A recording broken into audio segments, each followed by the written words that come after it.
Hello friends, Radhe Radhe. कैसे हैं आप लोग? आशा करती हूँ सब बहुत अच्छे होंगे। हम भी बहुत अच्छे हैं। और जितनी बहनें हैं सभी को कार्तिक मास की बहुत बहुत शुभकामनाएं। और सभी बहनों को मेरा कोटि कोटि प्रणाम। जो भी मंदिर में कथा सुनने आते हैं उन सभी को, और जो और भी हैं सभी को मेरा कोटि कोटि प्रणाम। और आज है कार्तिक मास का 14वां अध्याय, तो आप लोग सुनिए और ज़रूर बताइएगा आपको कैसे लगती है मेरी वीडियो। भगवान की जय। 14वां अध्याय। 14वां।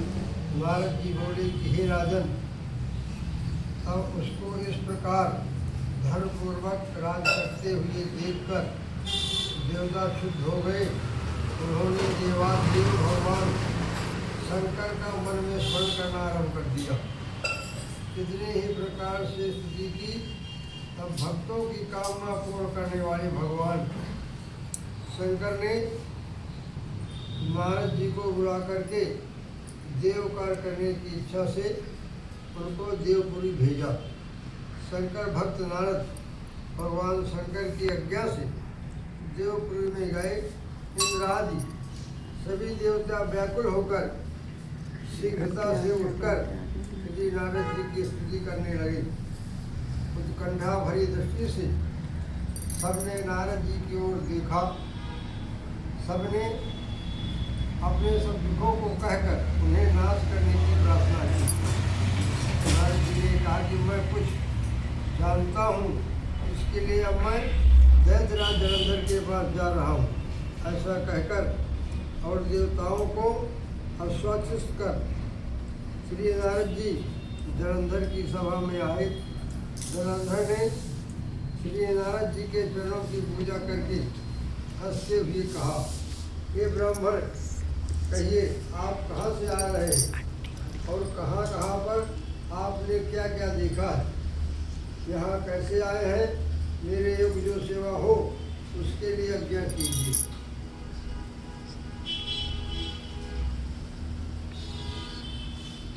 जलंधर के इस प्रकार के वचन सुनकर श्री नारद जी प्रसन्न होकर के बोले कि हे दानवराज महाबुद्धिमान जलंधर, तुम धन्य हो, क्योंकि इस समय सब रत्नों के भोग तुम एक तो नहीं हो। आप मेरे आगमन का कारण सुनने की, जिसके लिए मैंने आज यहाँ आया हूँ। ये दैत्यराज मैं स्वेच्छा से कैलाश पर्वत पर गया था, जहाँ 10,000 योजनों के कल्प में का वृक्ष बना हुआ है। वहाँ पर मैंने सैकड़ों कामधेनुओं को विचरते हुए देखा। तो यह देखा कि वह वन चिंतामणि से प्रकाशित परम दिव्य अद्भुत और सब स्वर्णमय है। मैंने वहाँ पार्वती के साथ स्थित शंकर को भी देखा, तो सर्वांग सुंदर गौरवर्ण त्रिनेत्र और मस्तक पर चंद्रमा धारण किए हुए हैं। यह देखकर मुझे बड़ा आश्चर्य हुआ कि इनके समान समृद्धशाली त्रिलोक में कोई है या नहीं। हे दैत्येंद्र, इसी समय मुझे तुम्हारी भी स्मृति प्रबुद्धि का स्मरण हो आया और उसे देखने की इच्छा से मैं तुम्हारे पास चला आया हूँ। यह सुनकर जलंधर को बड़ा हर्ष हुआ। उसने श्री नारद जी को अपनी सब समृद्धि दिखला दी। उसे देख देवताओं का कार्य करने के इच्छुक शिव प्रेरित श्री नारद जी ने जलंधर की बड़ी प्रशंसा की और कहा, निश्चय ही तुम त्रिलोकपति होने के योग्य थे। तुम्हारे लिए ऐसा होना कोई विचित्र बात नहीं है। मैं देखता हूँ और तो तुम्हारे पास सब कुछ है और किसी बात की कमी नहीं है। ऐरावत तुम्हारे पास है, कुशलश्रवा घोड़ा तुम्हारे पास है, कल्पवृक्ष और कुबेर की निधि तुम्हारे घर में है। मणियों और रत्नों के ढेर भी तुम्हारे घर यहाँ लगे हुए हैं। ब्रह्मा जी का हंसयुक्त विमान भी तुम्हारे पास है और धुलोक, पाताल और पृथ्वी पर जितने भी रत्न आदि हैं सब तुम्हारे ही तो हैं। मैं तुम्हारे इस प्रकार के सब रत्न आदि ऐश्वर्यों को देखकर बड़ा प्रसन्न हूँ, परंतु तुम्हारे पास कोई स्त्री रत्न नहीं है। उसके बिना तुम्हारा यह सब फीका है। तुम कोई स्त्री रथ ग्रहण करो। नारद जी से इस प्रकार के वचन सुनकर दैत्यराज काम से व्याकुल हो गया। उसने नारद जी को प्रणाम करके पूछा कि ऐसी स्त्री कहाँ मिलेगी जो कि सब रत्नों में श्रेष्ठ हो। यदि ऐसा रत्न कहीं मिले तो मैं आपकी आज्ञा से उसे अवश्य लाऊंगा। नारद जी ने कहा कि ऐसा रत्न तो कैलाश पर्वत पर योगी शंकर के पास ही है। उनकी सर्वांग सुंदर पत्नी देवी पार्वती बहुत ही मनोहर है। उसके समान सुंदरी मैंने आज तक नहीं देखी। शंकर से बढ़कर समृद्धिवान दूसरा कोई नहीं है। उसके इस रत्न की महिमा तीनों लोक में कहीं पर भी नहीं है। तभी तो परम विरक्त आत्मा राम शंकर भी उसके बस में हो गई। देवर्षि नारद उस दैत्य से ऐसा कहकर कार्य करने की इच्छा से आकाश मार्ग को चले गई। प्रभु लक्ष्मी नारायण भगवान की जय। रामायण ऋषि महात प्रभु लक्ष्मी नारायण भगवान की जय। धर्मराज युधिष्ठिर बोले कि हे भगवान, अब आप मुझे कार्तिक मास के कृष्ण पक्ष की एकादशी की कथा सुनाइए। इस एकादशी का नाम क्या है तथा इससे कौन सा फल मिलता है। श्री कृष्ण भगवान बोले कि हे राजराजेश्वर, कार्तिक मास की कृष्ण पक्ष की एकादशी का नाम रमा है।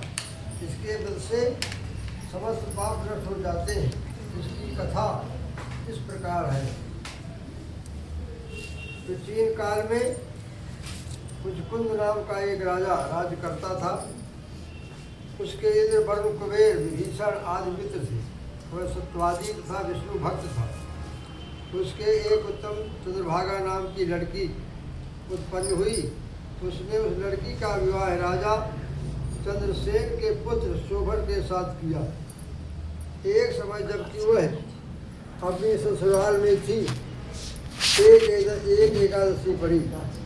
चंद्रभागा सोचने लगी कि अब एकादशी समीप आ गई है, परंतु मेरा पति अत्यंत कमजोर है, इसलिए वह यह व्रत नहीं कर सकते। परंतु मेरे पिताजी की आज्ञा कठिन है। जब दशमी आई तब राज में दिलोरा पिटा। उसको सुनकर शोभन अपनी पत्नी के समीप गया और उससे पूछा कि हे प्रिय, तुम मुझे कुछ उपाय बतलाओ, क्योंकि यदि मैं व्रत करूँगा तो अवश्य ही मर जाऊँगा। इस पर चंद्रभागा बोली कि हे प्राणनाथ, मेरे पिता के राज्य में एकादशी के दिन कोई भी भोजन नहीं करता। यहाँ तक कि हाथी घोड़ा ऊँट आदि भी तृण अन्न जल आदि ग्रहण नहीं करते। फिर यहाँ मनुष्य कैसे भोजन कर सकते हैं। यदि आप भोजन करना चाहते हैं तो यहाँ से दूसरे स्थान को चले जाइए, क्योंकि यदि आप इसी स्थान पर रहोगे तो आपको व्रत अवश्य करना पड़ेगा।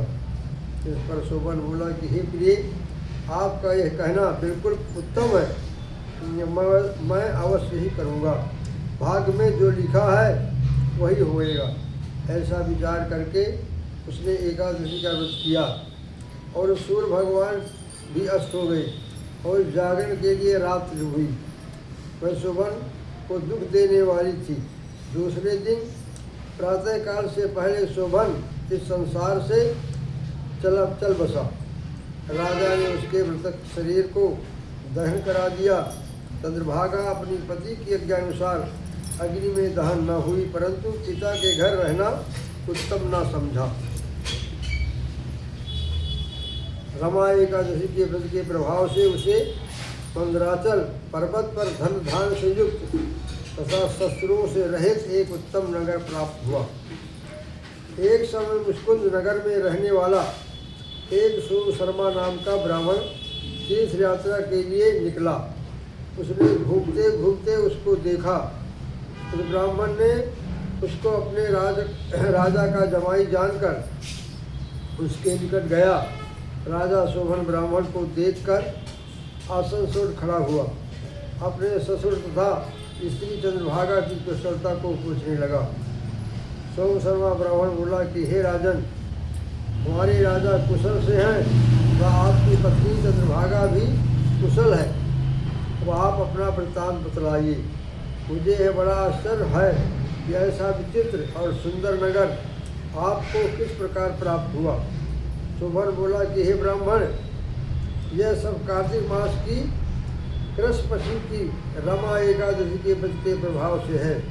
इससे मुझे यह अनुपम नगर प्राप्त हुआ है, परंतु यह अध्रुव है।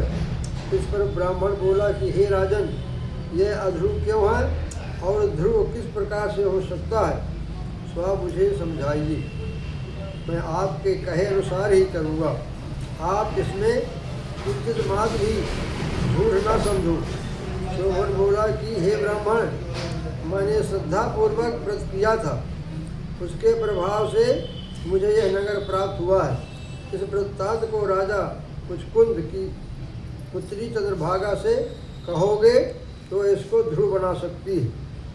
ब्राह्मण ने वहाँ जाकर चंद्रभागा से समस्त वृत्तांत कहा। इस पर राजकन्या चंद्रभागा बोली कि हे ब्राह्मण, आप मुझे उस नगर में ले चलिए। मैं अपने पति को देखना चाहती हूँ। मैं अपने व्रत के प्रभाव से उस नगर को ध्रुव बना लूँगी। चंद्रभागा के वचनों को सुनकर वह सोम शर्मा ब्राह्मण उसको मंदराचल पर्वत के पास वामदेव के आश्रम को ले गया। वामदेव ने उसकी कथा को सुनकर चंद्रभागा का मंत्रों से अभिषेक किया। चंद्रभागा मंत्रों तथा व्रत के प्रभाव से दिव्य देह धारण करके पति के पास चली गई। शोभन ने अपनी स्त्री चंद्रभागा को देखकर प्रसन्नतापूर्वक अपने वाम अंग में बैठाया। चंद्रभागा बोली कि हे प्राणनाथ, अब आप मेरे पुण्य को सुनिए। जब मैं अपने पिता के गृह में 8 साल की थी, तब ही से मैं यथाविधि एकादशी का व्रत करने लगी हूँ। उन्हीं व्रतों के प्रभाव से आपका यह नगर ध्रुव हो जाएगा और समस्त कार्यों से युक्त होकर प्रलय के अंत तक रहेगा। चंद्रभागा दिव्य रूप धारण करके तथा दिव्य आभूषण तथा वस्त्रों से सजकर अपने पति के साथ आनंदपूर्वक रहने लगी और शोभन भी उसके साथ आनंदपूर्वक रहने लगा। हे राजन, ये मैंने रमा एकादशी का महत्व कहा है। जो मनुष्य इस रमा एकादशी के व्रत को करते हैं उनके समस्त ब्रह्म हत्या आदि के पाप नष्ट हो जाते हैं। जो मनुष्य रमा एकादशी का महत्व सुनते हैं वे अंत में विष्णु लोक को जाते हैं। गुरु लक्ष्मी नारायण भगवान की जय।